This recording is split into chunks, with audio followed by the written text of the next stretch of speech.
Hi, it's Lucy here, and today I'm making 3 cards. 2 of them are extra special because they're for my hubby. Our anniversary is coming up and his birthday, so I wanted to create a personalized card using some printed photos. I started by printing the photos on both white cardstock and glossy photo paper, and just look at the difference. The glossy paper gives such vibrant, crisp images. I'm using my large film strip die for this card, so I popped the photos into a Word document and sized them slightly larger than the inserts to give myself a bit of wiggle room. The inserts measure 5 by 6 centimeters, so I made each photo a couple of millimeters larger. I spaced them roughly the same distance apart as the die's openings, but honestly it's just as easy to print them with a bit of space in between and then die cut them separately. I chose 5 photos, a few extras in case of mistakes or how they were going to turn out, and in the end I ended up using the 2 I didn't need inside the card, which I'll show you later. And because the die has lots of little squares to cut out along the sides, I like to run it back and forth through my die cutting machine to get a clean cut. And then I'll also cut the film strip frame from black cardstock. And all the products I'm using today are from Uniquely Creative, the film strip die and the Field Notes collection. I now have links to a US craft website that stocks these items and about 300 other Uniquely Creative products too, as well as all other brands as well. I also recently used another beautiful paper collection in one of my videos that's now available in the US, so I'll link that below as well, and I'll add that video at the end of this one if you'd like to check it out. It was really pretty. The cards turned out so nice. I have 2 papers here and I love them both, but I think I'll go with the wood grain. It's just gorgeous. And this kit has a bit of an outdoorsy camping feel to it. We're not really camping people, but I've already used this collection in 2 other videos because I just adore the color combination. You definitely don't have to be into camping to use it. And I'll share a few of the other cards that I've made with this kit at the end of the video, so stay tuned right to the end. And one of the easiest ways to cover a card front is to add double-sided tape to the front of the card base and then peel off the backing on one side. Turn the pattern paper over and line up the folded edge of the card. That way it's easy to get everything straight before pressing down the sticky edge. And then you can remove the rest of the tape backing and trim around it with a ruler and craft knife, or a trimmer if you prefer. This usually works perfectly every time, but not this time, but that's okay. I'll hide that with some inking. I'm using Vintage Photo Distress Oxide, and I love how it gives a soft brown vignette around the edge. These rounded blended domes are so fantastic. Have you got them at home? I'm not a patient inker, but these make it so much easier to get a smooth blend without harsh lines. And while I've got that ink out, I'm also using a new stencil, just very lightly, to add a subtle texture in the background. I'll build it up gradually and stop when it looks right. I don't want to put too much on.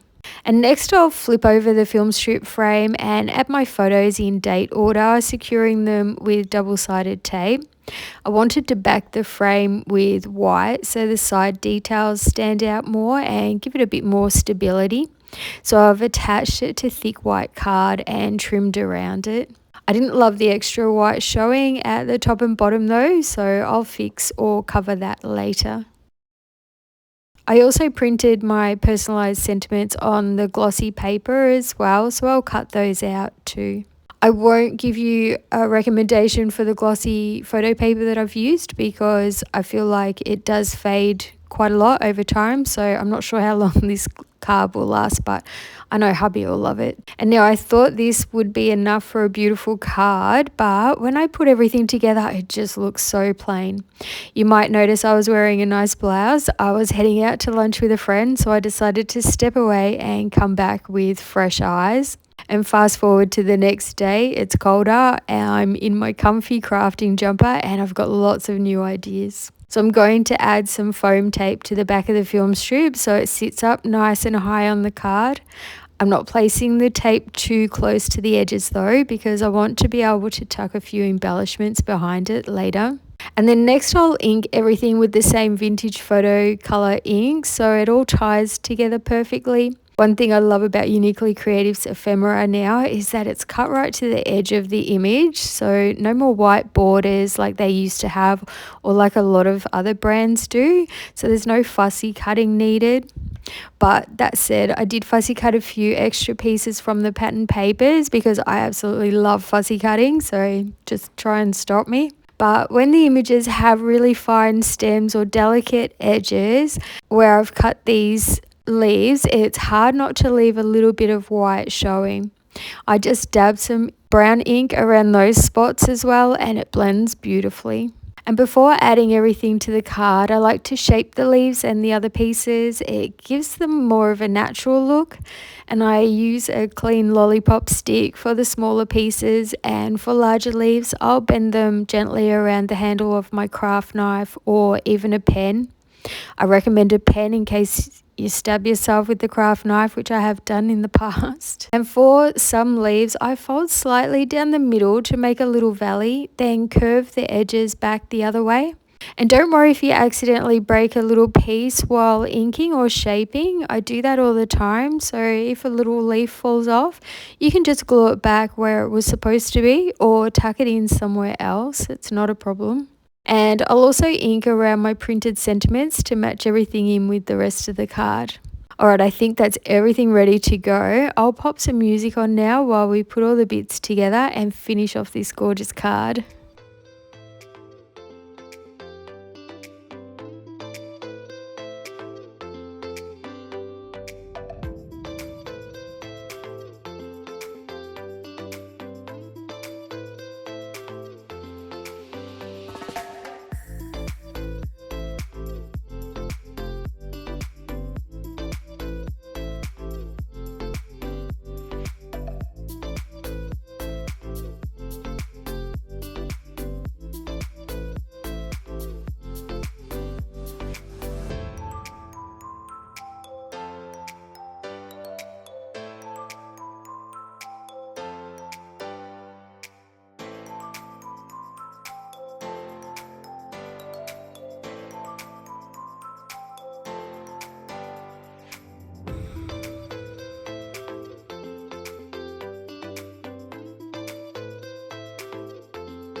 And here's the finished anniversary card. What do you think? I think he'll love it. I love how you can add photos in them, and I think having the larger size card works best if you're going to put photos in there. Now let's move on to his birthday card. I already had a piece of pattern paper cut down to card size, so I'll link around the edges to give it that always been this size kind of look. I've inked up all my embellishments and now I'm ready to start layering them on. I chose the King of Hearts playing card because, well, you'll definitely like to think of himself as the king. And how perfect is it that this collection also has a little guitar, and that's his main hobby, so it couldn't have worked out better for me. For the guitar piece, I'm using my craft knife handle to gently round the body of the guitar, and then a lollipop stick for the thinner neck. It gives it a bit of shape and makes it look more realistic, so you can use 2 different items to bend one item. This technique also helps to hide the foam tape underneath the embellishment.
I'm using one of my printable membership sentiments for this card. It fits perfectly.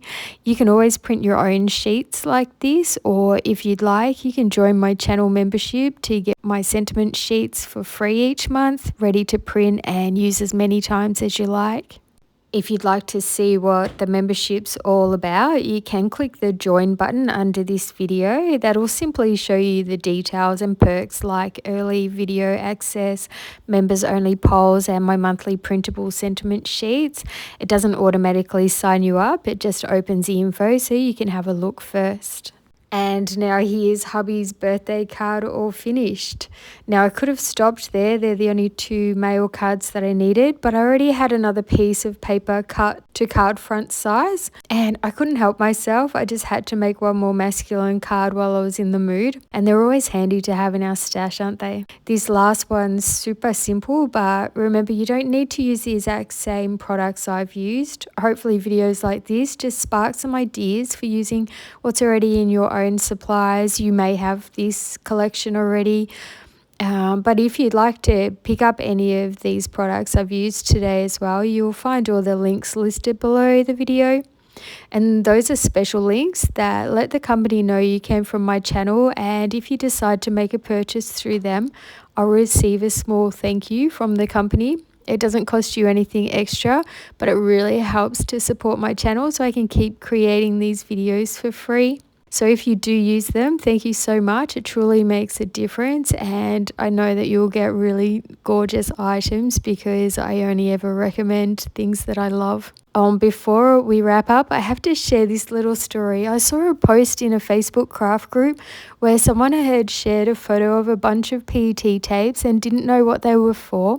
And so many of you mentioned my videos and my name. I was honestly so excited. I've often seen questions about inspiration or supplies and secretly hoped someone might mention me on these craft sites. So seeing that happen quite a few times lately in that one post absolutely made my week. Thank you so much to everyone who's done that or ever lets people know about my channel. It really means so much.